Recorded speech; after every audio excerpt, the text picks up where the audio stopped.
Hello बच्चों। तो आज का हमारा नेक्स्ट टॉपिक है factor affecting the electron gain enthalpy. कौन कौन से फैक्टर हैं जो इलेक्ट्रॉन गेन इंथैल्पी को अफेक्ट करते हैं।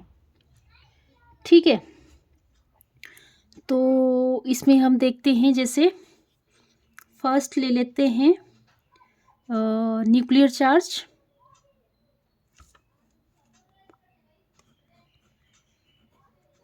सेम वैसे ही है जैसे हमने इलेक्ट्रॉन आयनाइजेशन एनर्जी का किया था ना, सेम इसमें भी वैसे ही है। Nuclear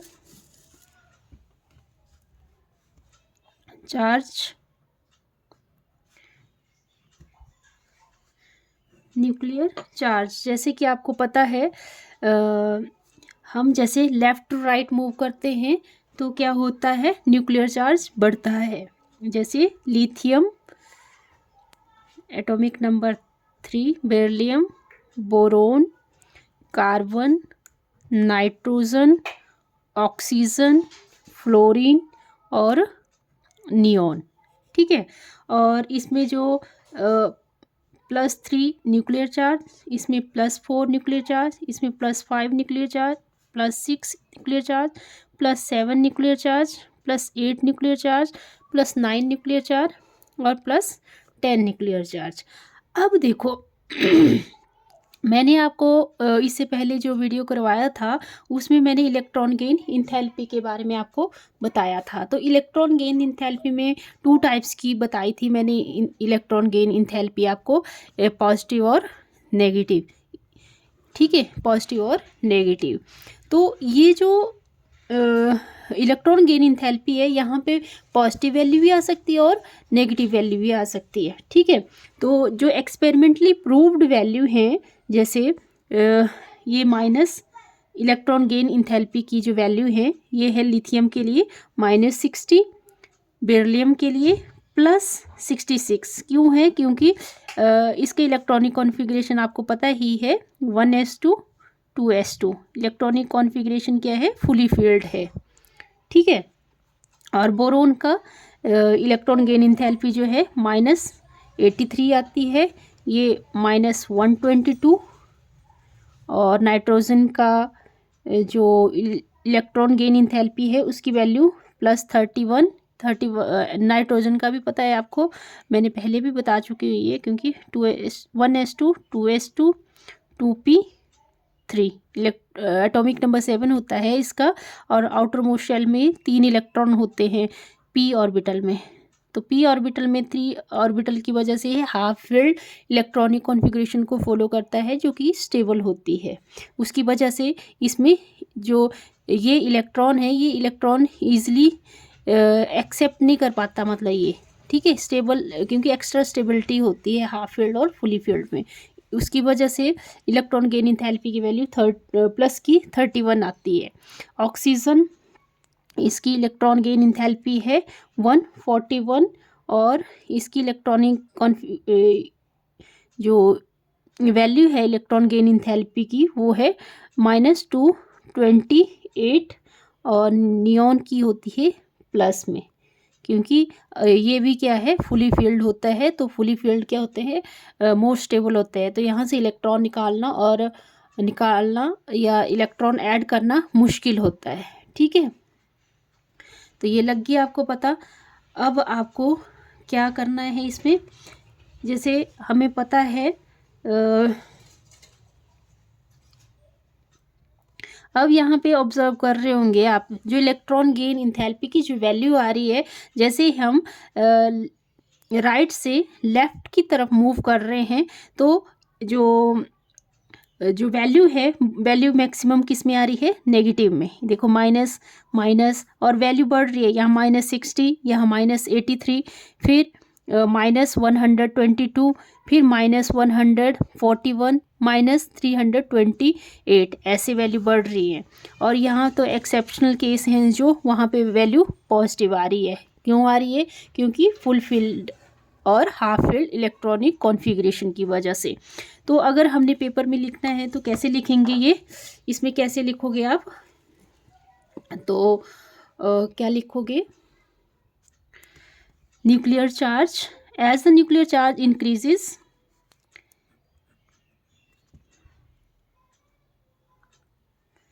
as the nuclear charge increases, the force of attraction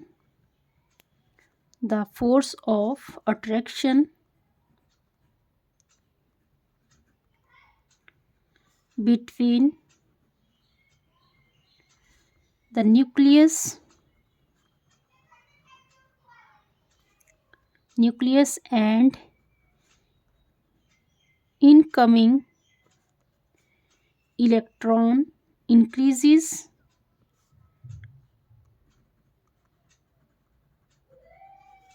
and hence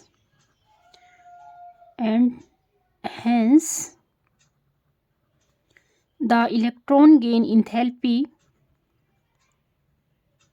become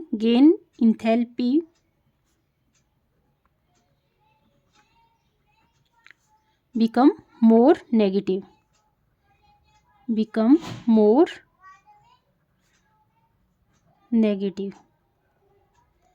ठीक है, यहाँ देखो न्यूक्लियर चार्ज जैसे जैसे बढ़ रहा है तो हमें पता है न्यूक्लियर चार्ज बढ़ने की वजह से जो एटम है, एटम का साइज़ कम होता रहता है। अगर एटम का साइज़ कम होगा तो न्यूक्लियस और जो आउटरमोस्ट शेल में जो इलेक्ट्रॉन है उसका क्या होगा, अट्रैक्शन ज़्यादा होगी, तो बाहर से इलेक्ट्रॉन ईजिली ऐड हो सकता है। तो वही लिखा है इसमें, as the nuclear charge increases the force of attraction between nucleus and incoming electron increases. ठीक है, फोर्स ऑफ अट्रैक्शन मतलब ये इनकमिंग इलेक्ट्रॉन है और यहाँ पे न्यूक्लियस है, इसके बीच में अट्रैक्शन ज़्यादा होगी तो इलेक्ट्रॉन क्या है, वैलेंस शेल में ईजिली आ सकता है। Hence the electron gain enthalpy become more negative. और इलेक्ट्रॉन गेन इंथैल्पी देखो, आपने ये मैंने बताया आपको इलेक्ट्रॉन गेन इंथैल्पी की वैल्यू, तो जैसे हम लेफ़्ट टू राइट मूव करते हैं तो इलेक्ट्रॉन गेन इंथैल्पी क्या हो जाती है, मोर नेगेटिव होती जाती है। ठीक है, दूसरा है एटॉमिक साइज या साइज ऑफ एटम बोल सकते हैं। एटॉमिक साइज हमें पता है जैसे जैसे हम डाउन द ग्रुप जाते हैं, डाउन द ग्रुप जैसे लिया न करो रब से फरियाद। ठीक है, डाउन द ग्रुप जाते हैं तो यहाँ पे इलेक्ट्रॉनिक, क्योंकि मैं बहुत बार बता चुकी हूँ ये, एटॉमिक नंबर 3, 11, 19, ठीक है, ऐसे ऐसे इलेक्ट्रॉनिक कॉन्फ़िगरेशन बढ़ती रहती है। और ये मैंने रूल भी बताया था आपको, यहाँ 2 ऐड करेंगे, यहाँ 8 ऐड करेंगे, यहाँ 8 ऐड करेंगे तो उतना आ जाएगा यहाँ पे, फिर यहाँ 18 ऐड करेंगे, यहाँ 18 ऐड करेंगे, सॉरी यहाँ 8 ऐड करेंगे, 8 ऐड करेंगे, यहाँ 18 और यहाँ 32 ऐड करेंगे तो वो इलेक्ट्रॉनिक कॉन्फ़िगरेशन बन जाती है। ये मैजिक नंबर है। ठीक है, तो आप बना सकते हो ईजिली आप खुद भी। तो लिथियम का एटॉमिक नंबर 3 होता है, सोडियम का एटॉमिक नंबर 11 होता है, 19 होता है, और आपको पता है नीचे को क्या होता है, साइज़ बढ़ता जाता है, 1s2 2s1, फिर ये 1s2 2s2 2p6 और 3s1। ठीक है, ये क्या बढ़ रहा है, इसका शेल्स बढ़ रहे हैं। और यहाँ पे देखो इसकी वैल्यूज़ जो हैं, जो एक्सपेरिमेंटली प्रूव्ड वैल्यू हैं इलेक्ट्रॉन गेन इंथैल्पी की, तो यहाँ पे लिथियम के केस में 73, सोडियम के केस में इलेक्ट्रॉन गेन इंथैल्पी की जो वैल्यू है -53, और पोटाशियम के केस में जो इलेक्ट्रॉन गेन इंथैल्पी की जो वैल्यू है वो है -48, और रेबियम के केस में -47, और सीजियम के केस में -46। इस तरह से वैल्यू क्या हो रही है, मोर नेगेटिव वैल्यू तो हैं पर लेस नेगेटिव होते जा रहे हैं। -73 था, फिर कम हो गया, -53 रहा, -43, -53, डाउन द ग्रुप क्या हो रहा है, साइज जैसे जैसे बढ़ रहा है तो जो इलेक्ट्रॉन गेन इंथैल्पी की जो वैल्यू है वो भी लेस नेगेटिव आ रही है। ठीक है, तो इसमें क्या लिख सकते हैं हम, इलेक्ट्रॉन गेन इंथैल्पी किसके इन्वर्सली प्रोपोर्शनल होता है, एटॉमिक साइज के। ठीक है, जैसे जैसे साइज बढ़ता जाएगा तो इसकी जो वैल्यू है वो लेस नेगेटिव आती रहेगी, मतलब पॉजिटिविटी की तरफ बढ़ेगी। तो अगर इसमें लाइनें लिखनी है तो कैसे लिखोगे वो भी लिख लो। As the size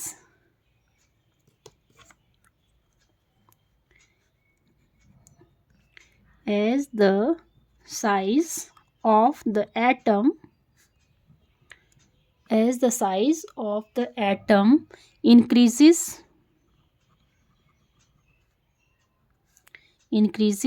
the distance between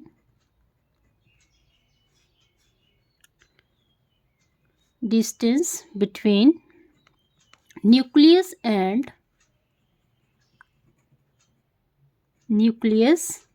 and last shell receives the incoming electron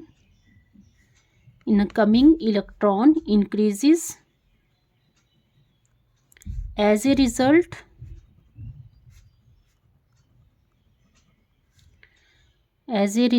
force of attraction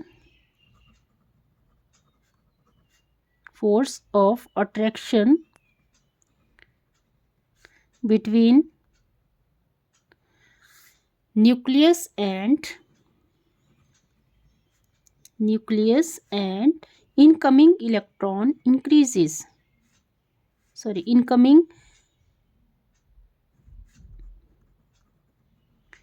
incoming electron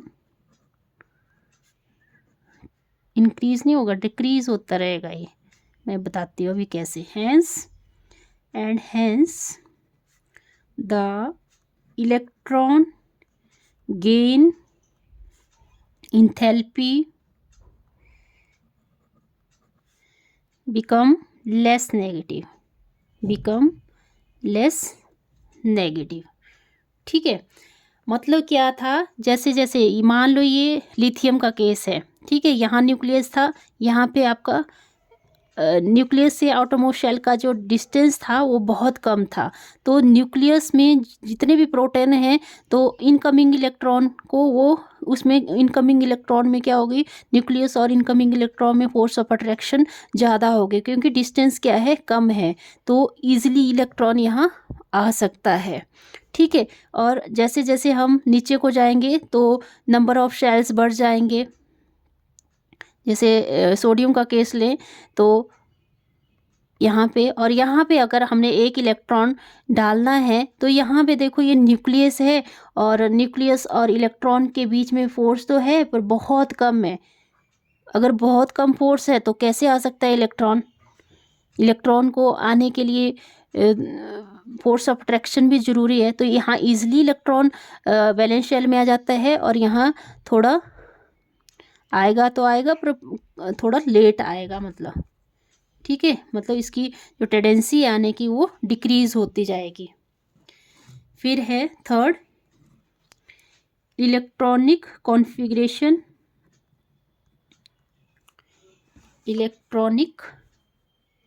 configuration जैसे मैंने अभी बताया ही आपको कि जो हाफ फील्ड और फुली फील्ड है वो स्टेबल होते हैं, तो अगर स्टेबल होते हैं तो वहाँ इलेक्ट्रॉन डालना बहुत मुश्किल होता है। ठीक है, तो elements having exactly half filled और completely filled orbitals are very stable. ठीक है, हाफ फील्ड और फुली फील्ड, जैसे मैंने फर्स्ट ही केस में न्यूक्लियस के केस में बताया था कि यहाँ पे फुली फील्ड है। ठीक है, मतलब फर्स्ट शेल में 2 इलेक्ट्रॉन है और सेकंड शेल में कितने इलेक्ट्रॉन है, 2 इलेक्ट्रॉन। तो यहाँ पे क्या है, ये फुली फील्ड है, उसकी वजह से क्या है, मोर स्टेबल है। और नाइट्रोजन के केस में भी बताया मैंने, हाफ फील्ड इलेक्ट्रॉनिक कॉन्फ़िगरेशन है तो स्टेबल है। यहाँ इलेक्ट्रॉन डालना बहुत मुश्किल है। अगर इलेक्ट्रॉन यहाँ डालना है तो यहाँ पे कुछ ना कुछ एनर्जी प्रोवाइड करनी पड़ेगी। ठीक है, तो आई होप आपको ये वीडियो समझ आया होगा। अगर समझ आया तो प्लीज़ वीडियोस को शेयर करें, लाइक करें, सब्सक्राइब करें। Thank you.